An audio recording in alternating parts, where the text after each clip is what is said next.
Bloody hell. Manchester! This is absolutely massive. It's massive. That guy's just arrived, Jeremy Corbyn. He said to me, some guys run around, Jeremy's going to come in a minute, and they're going to go wild in here. They're going to go absolutely wild. What the hell is going on? Seriously, think about that in your nut. No, it is, I mean, I was there on the march yesterday. I was down there when the guy got egged. You know, and the media, and they're like, they love it because it's a spectacle. You know, when he came out with he was standing there with the Thatcher, there's about 8 of them, and it wasn't the Peterloo massacre, do you know what I mean? It wasn't the Peterloo massacre. But, fair play to those guys. They came out, they were really young, and you thought, what are they doing? What are you doing? I thought, this is one of the Bullingdon Boys initiations. This is what it was. They thought he was going to get the £50 notes because they made Jeremy Corbyn notes and that. Because what's actually happening, is he really scares them. No, I know.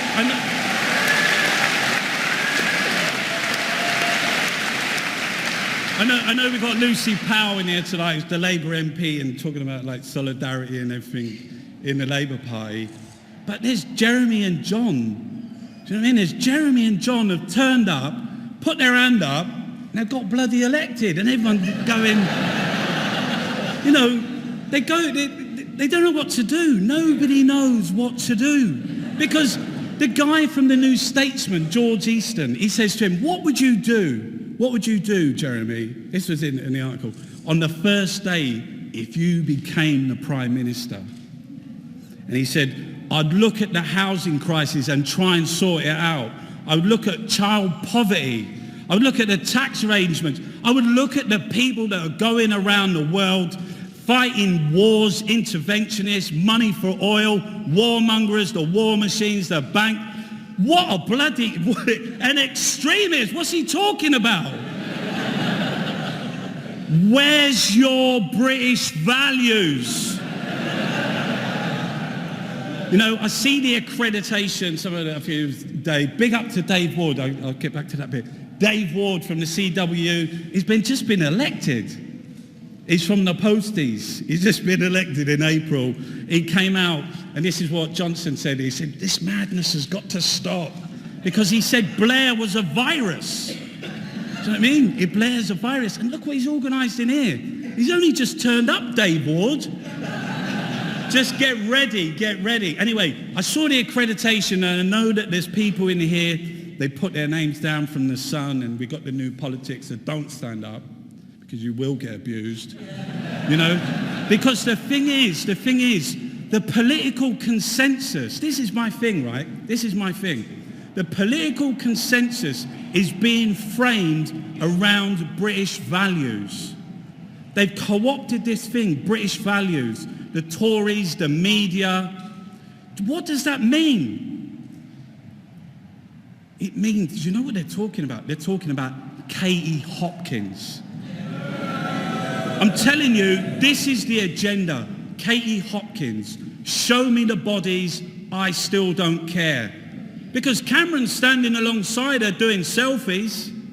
It was Cameron who said that dead bodies off the coast of Lampedusa. It was Cameron who said, look at the swarms coming over here, and then popped off on his holidays with his shoes with no socks on. It's him, it's them. It's them, because this is George Osborne. Let me talk about George Osborne just for a minute, because it's his day today. He done his speech in the morning, the first interview he done on Radio 4. The typical family will not get less money on my new tax credit cuts. What are you talking about, you liar? You're a liar!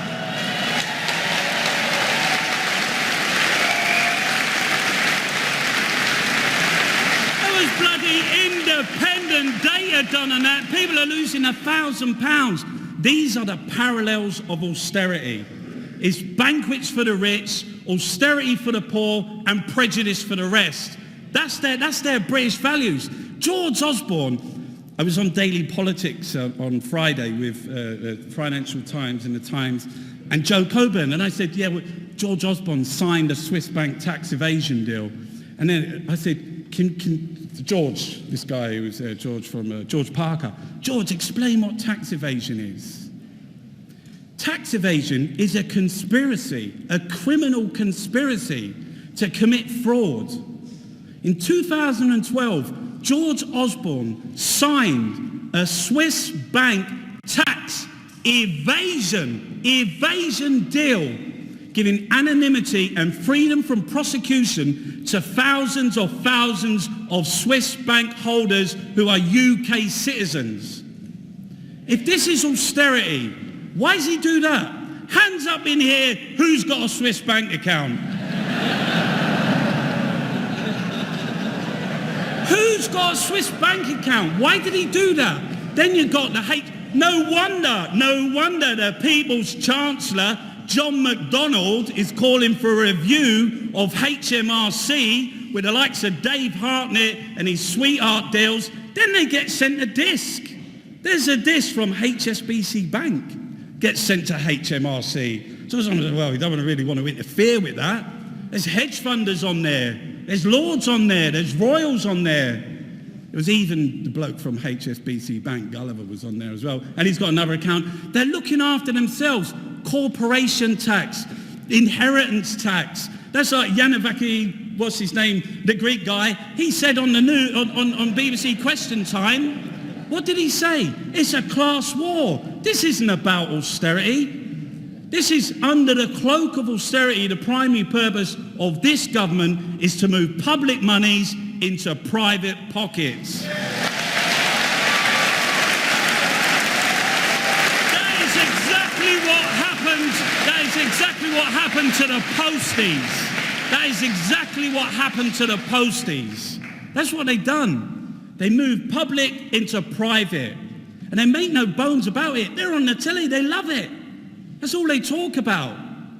But on the other end, I was out with Deepak today. Who's from Deepak in here? 1 minute, I'm going to go. Who's from Deepak? These are the people that are out on the streets, throwing balls. They were lobbing them at Boris Johnson. He was flicking them off his head. He was saying, get in there, get in there. Because the reality is, I was crying. I was speaking to this guy called Bob, and he's in his wheelchair. I was really crying, and he was saying to me, do you know what he said? He said, and I say it all the time, you know, they've taken away, he has no care, you know, overnight. So the reality of austerity to them, you know, is all these tax breaks for the rich. You know, the rich's wealth has doubled. I spoke to Tim Stanley today. He said to me, there's no correlation between the richest wealth doubled and disabled people having to wear nappies overnight because we haven't got the funds in social care to get someone to come and take them to go to the toilet. That's shocking, isn't it? That's shocking. Where's your British values? That's why when they talk about it, you have to bring it back to them and say, where's your British values?